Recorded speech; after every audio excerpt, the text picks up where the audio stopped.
ये कहानी ममता की है। बचपन से ही घर में ये एहसास दिलाकर पाला गया कि औरतों को बोलने का हक नहीं है। अरे ममता, जरा जल्दी जल्दी हाथ चलाओ।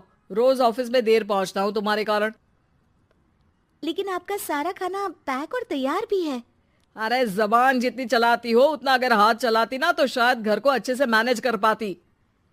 क्या मतलब है? क्या नहीं मिला आपको?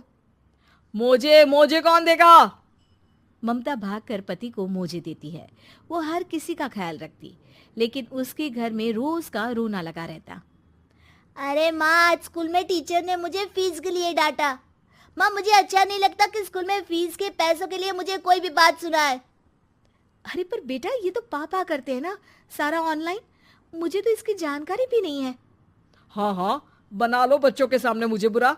अरे करता तो मैं ही हूँ, माना, लेकिन मुझे कोई सपना थोड़ी ना आएगा कि बच्चों की फीस जमा करनी है। अरे बताओगी तो तुम ही ना। ममता की अब ये आदत में शुमार हो चुका था। वो हमेशा हर बात के लिए खुद को ही दोषी मानती। एक दिन वो पड़ोस की दोस्त से कहती है, समझ नहीं आता यार, मैं इतनी डम कैसे हो सकती हूँ। बात तो सही भी है ना। अब पति बेचारा नौकरी करे, पैसे कमाए, या फिर ये देखे कि बच्चों की फीस का वक्त है। क्या करूँ यार। पता नहीं, मेरे पति तो सारा काम खुद ही करते हैं। वो तो कहते हैं कि तुम थक जाती होगी, सारा दिन घर बाहर बच्चे तो। अच्छा, ऐसे भी पति होते हैं क्या? अरे क्या बात कर रही है? भाई साहब कभी तुझे किसी बात के लिए सुनाते नहीं? किसने कहा नहीं सुनाते? अरे ये पति चीज ही ऐसी होती है कि बिना पत्नी को सुनाए उन्हें चैन की नींद कहाँ आती है। तो तू भी परेशान रहती होगी कि कैसे, क्या, कब भूल गई। अरे वो तो मुझे बस इस बात के लिए ताना देते हैं कि मैं वक्त पर खाना क्यों नहीं खाती या पार्लर जाकर अपनी साज सज्जा क्यों नहीं करवाती। पड़ोसन बोल ही रही होती है कि ममता के बेटे की आवाज आती है। अरे माँ, क्या हो गया? लग नहीं रहा कि आज आप मुझे पानी भी देगी। अरे कब से खाने के लिए वेट कर रहा हूँ। अरे यार, मैं चलती हूँ। बेटा खाने के लिए वेट कर रहा है, मैंने उसे खाना भी नहीं दिया। अरे 12वीं में पहुंच चुका है तुम्हारा बेटा, उसे बोलो खुद पानी लिया करे।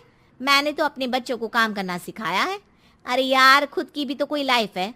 माना जब नहीं कर सकते थे तो किया, लेकिन अब इतने बड़े बच्चों की हर बात मानेंगे तो मुश्किल तो अपने को ही होगी। ममता को पड़ोसन की बात में दम तो लगता है, लेकिन करे क्या, आदत भी तो खुद ही ने डाली थी। ममता घर जाती है कि तभी बेटी आ जाती है। माँ, परसों मुझे एक शादी में जाना है। तेरी वो जो लाल वाली साड़ी है ना, उसे दे देना। मैं आज जाकर टेलर को दे दूंगी, वो उस साड़ी से सूट बना देगा। अरे नहीं नहीं तारा, वो मेरी माँ ने मुझे दी थी और उस साड़ी से मेरी काफ़ी भावनाएं जुड़ी हैं। तुमको ना मैं दूसरी साड़ी दे दूंगी।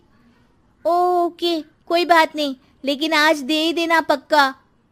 तारा माँ की साड़ी से सूट बनवाकर पार्टी में जाती है, लेकिन जब वो पार्टी से लौटती है, क्या है, मैं तो समझ ही नहीं पा रही हूँ। अरे जब वो साड़ी मांगी थी तो ये छल्ली सी साड़ी क्यों दे दी?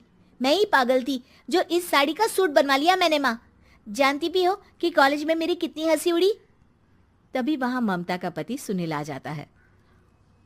अरे गवार औरत, जब बेटी साड़ी मांग रही थी तो दे देती ना। अरे पापा, इनके तो इमोशंस जुड़े थे उस साड़ी से। ममता इतने सब के बाद भी कुछ नहीं बोलती। मेरी बेटी की बेइज्जती हो गई, मैं बिल्कुल बर्दाश्त नहीं कर सकता ये। मैं नहीं चाहता कि मेरी बेटी से कोई भी ज्यादा सुंदर लगे पूरे कॉलेज में। जी, वो पढ़ने में तारा बिल्कुल अच्छी नहीं है, उसकी पढ़ाई पर आप ध्यान दीजिए ना। अच्छा, अब तुम मुझे बताओगी कि मुझे किस पर ध्यान देना और किस पर नहीं। रमेश जैसा ही ये वाक्य पूरा करता है, ममता की बेटी और पति उस पर जोर जोर से हंसते हैं।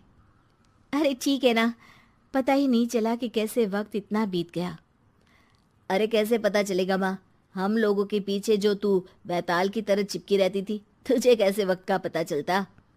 ममता को पहले सास ससुर, फिर पति और बच्चों की तरफ से इस तरीके की बातें सुनकर उसका मन बहुत दुखी रहता था। एक दिन, सुनो ना, बहुत दिनों से कमर के नीचे बहुत दर्द रहता है।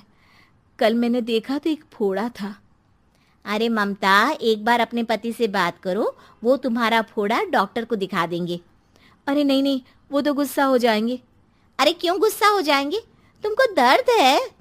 हाँ, लेकिन वो यही बोलेंगे कि ऑफिस जाऊं या फिर तुम्हें लेकर डॉक्टर के पास। तो बेटे से ही बात कर ले। अरे वो तो मैं कर लूं, लेकिन फोड़ा है ऐसी जगह कि उसे बताते मुझे शर्म आएगी। लेकिन कुछ ना कुछ तो करना जरूरी है ना, ऐसे कब तक फोड़े के दर्द से तड़पती रहेगी? अब तो सोच रही हूँ कि इनसे बात कर ही लूं, वरना दर्द के मारे कहीं मर ना जाऊं। लेकिन शाम को, ममता, क्या किया तुमने आज? खाने के डिब्बे में कैसा खाना दिया था? दाल खराब हो गई थी। कब की थी? दाल तो मैंने सुबह ही बनाई थी, खराब कैसे हो गई? अच्छा सुनिए ना, मुझे कहना है कि अरे गरम दाल बंद करोगी तो ऐसा ही होगा ना। बेइज्जती हो गई सबके सामने मेरी। ऑफिस वालों ने ऐसा मजाक उड़ाया कि क्या बोलूं। कल से ठीक से खाना देना है तो देना, वरना खाना देना बंद कर देना। बाहर खा लूंगा मैं। ममता, जो पति से अपनी परेशानी बताने वाली थी, वो अब ये सोचने लगती है कि कल से पति को खाने में क्या दे। अगले दिन ममता थकी थकी सी हालत में, आप लोगों के लिए नाश्ता बना दिया है, खाना बनाने की हिम्मत नहीं है आज तो। रात भर सोकर थक गई है ना, इसीलिए तो खाना नहीं बना सकती। हिम्मत नहीं हो रही है, मैं बस सोने जा रही हूँ। बस मैडम को सोने का बोल दो, फिर देखो कैसे सोती रहती है। माँ, फिर वही पराठा सब्जी। अरे हमारे साथ के दोस्त एक से बढ़कर एक नाश्ता खाना लेकर आते हैं, आप तो बस। सभी घर से निकल जाते हैं, लेकिन जब शाम को बेटा घर आता है तो घर में अंधेरा रहता है। बेटा लाइट जलाता है। क्या माँ, तुम्हारा भी जवाब नहीं है बिजली का बिल बचाने के लिए? वो बोल ही रहा होता है कि सामने माँ जमीन पर लेटी मिलती है। वो उसके पास जाता है। अरे माँ, क्या हो गया माँ? तभी वहां पड़ोसन आती है। अरे बेटा, तुम्हारी माँ के पैर के पास एक फोड़ा है, जिसके कारण ये लगातार कमजोर होती जा रही थी। मैंने उसे पहले ही कहा था कि घर में बता दो, लेकिन तुम्हारी माँ किसी को तंग करना नहीं चाहती थी। तभी वहां डॉक्टर आ जाता है।